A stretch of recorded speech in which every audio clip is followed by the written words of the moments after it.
What did you expect? You've been whining about downshifting for years. I had to drag you out of the house every time we got invited anywhere. Did you honestly think that this miserable existence would be enough for me? Of course I found someone else. Someone who wanted to be by my side, someone who supported me. And why wouldn't I? You clearly don't want me or our life anymore. Welcome to the Stories Unheard channel. I hope you'll enjoy today's story of betrayal and revenge. Please take a second to like this video and subscribe to our channel. Thanks. Harold closed his book and closed his eyes.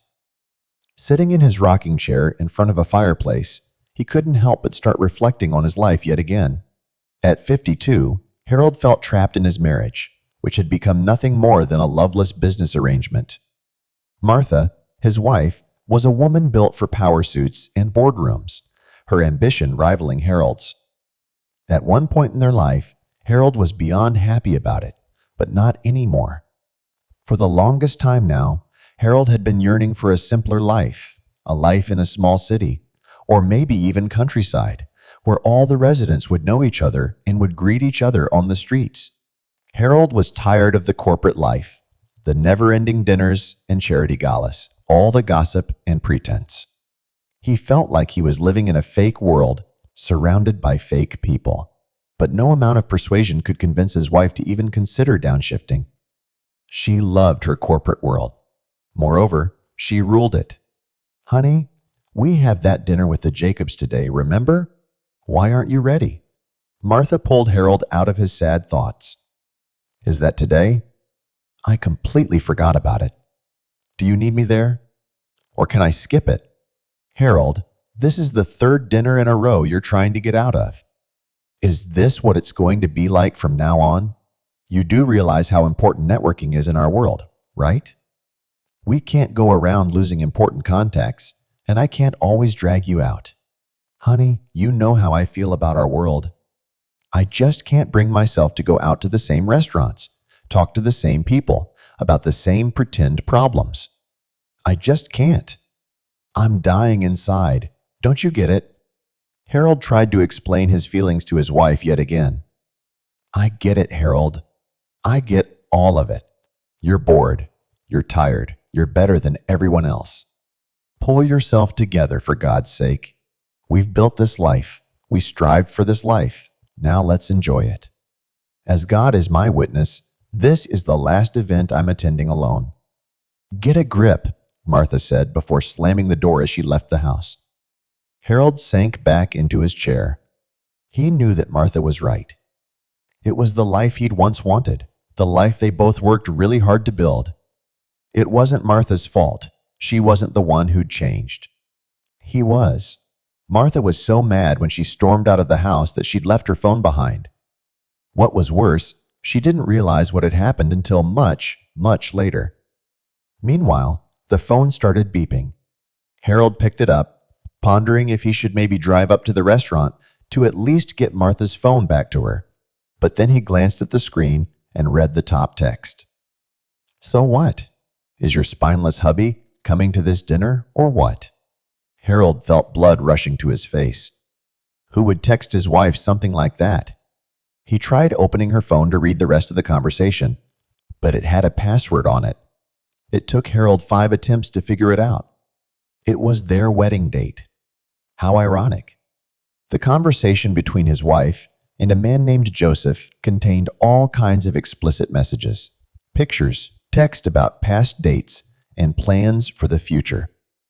Apparently, their affair had been going on for quite some time, and the only reason his wife hadn't filed for divorce yet was that she still hadn't figured out how to get all of his money and their business in the divorce. For a brief second, Harold felt devastated. Then he got mad, so mad that he finally felt like that determined young man who was willing to move heaven and earth when first building his business. He wouldn't let Martha get away with it. Harold was a very smart man, so he quickly realized that he needed to make sure that Martha didn't know that he was onto her.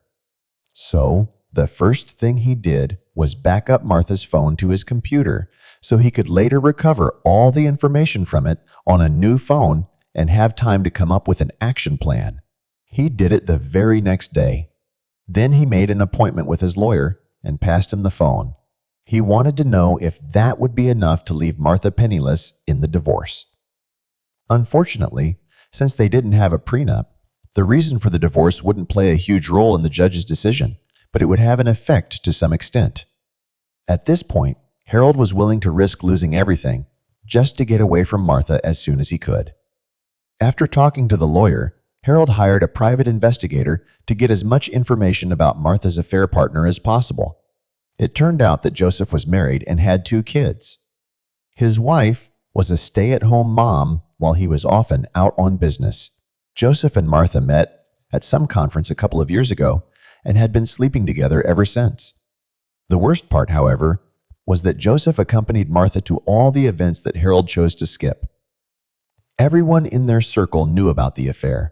They'd been making a fool out of Harold for years. If there was a part of him that wasn't sure if he needed to seek revenge, now that he learned about this, there was no doubt left. He had to make them pay. Both of them.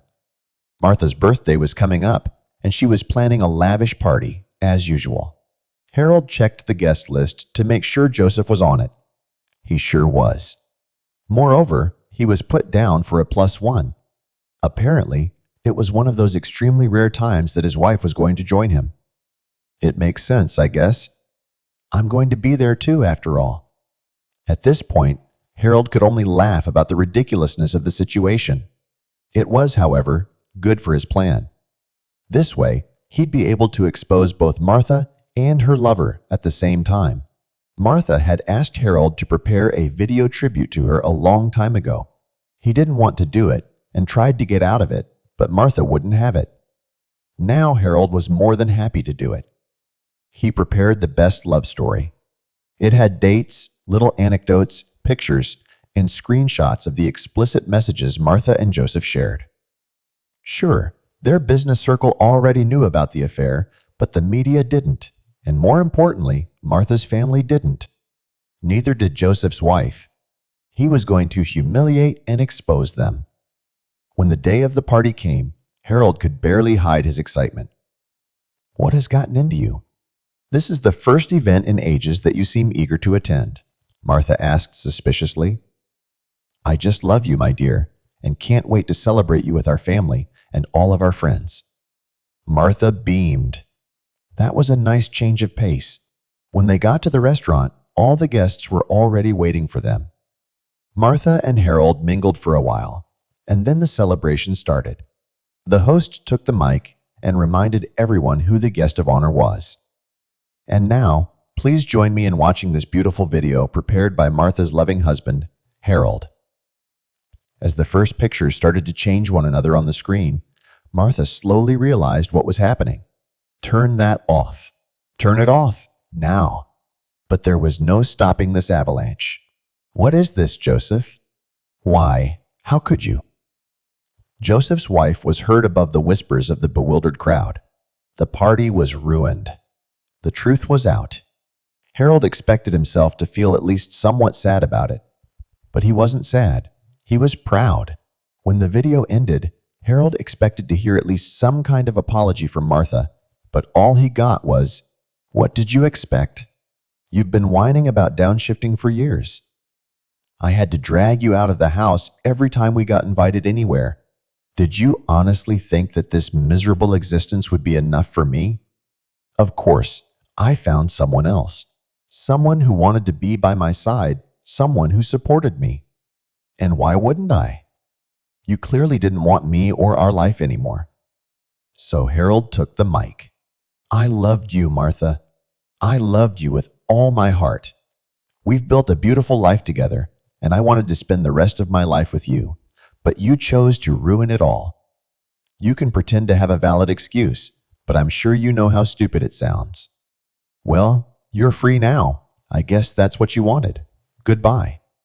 He turned around and left the party.